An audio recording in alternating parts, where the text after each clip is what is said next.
మెదక్ జిల్లా కలెక్టర్ కార్యాలయ ఆవరణలో తెలంగాణ రాష్ట్ర ఆవిర్భావ దినోత్సవ వేడుకలు ఘనంగా నిర్వహించారు. ఈ వేడుకలకు ముఖ్య అతిథిగా కలెక్టర్ రాహుల్ రాజ్ హాజరై పోలీస్ గౌరవ వందనంతో జిల్లా యంత్రాంగం తరపున ఘన స్వాగతం పలికారు. అనంతరం కలెక్టర్ జాతీయ పతాకాన్ని ఆవిష్కరించారు. తెలంగాణ ఆవిర్భావ వేడుకల సందర్భంగా రాష్ట్ర సాధన పోరాటాలలో అమరులైన వారందరికీ స్మరించుకుంటూ తన ప్రసంగంలో కలెక్టర్ వివరించారు. ఈ వేడుకల్లో జిల్లా ఎస్పీ బాలస్వామి ఐపీఎస్ తో పాటు అదనపు కలెక్టర్లు Venkateswarlu, additional SP Mahender, DSP Rajesh, RDO Ramadevi, DRO Padmashri, వివిధ శాఖల అధికారులు, పూర్వ ప్రముఖులు పాల్గొన్నారు.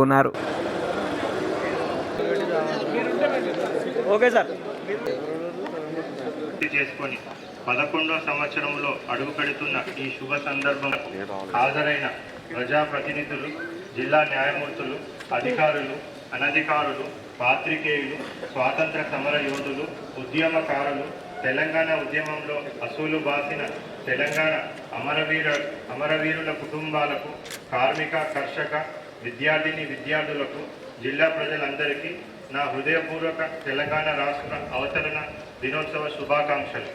ముందు నుంచి పోరాటాల పురిటిగడ్డ మన తెలంగాణ. మహాకవి దాశరథి కీర్తించినట్టుగా నా తెలంగాణ కోటి రచనాల వీణ. ఎందరో త్యాగదనులు, ఎన్నో వనరులు, మరెన్నో చారిత్రాత్మక సంపద మన వారసత్వం. స్వపరిపాలన, సుపరిపాలన కోసం తెలంగాణ ప్రజలు 60 ఏళ్లుగా చేసిన పోరాటం విజయవంతమై ప్రత్యేక తెలంగాణ రాష్ట్రంగా 2 జూన్ 2014 ఆవిర్భవించింది. ఎందరో అమరవీరులు. మరిన్ని అప్డేట్స్ కోసం మా ఛానల్ని సబ్స్క్రైబ్ చేయండి.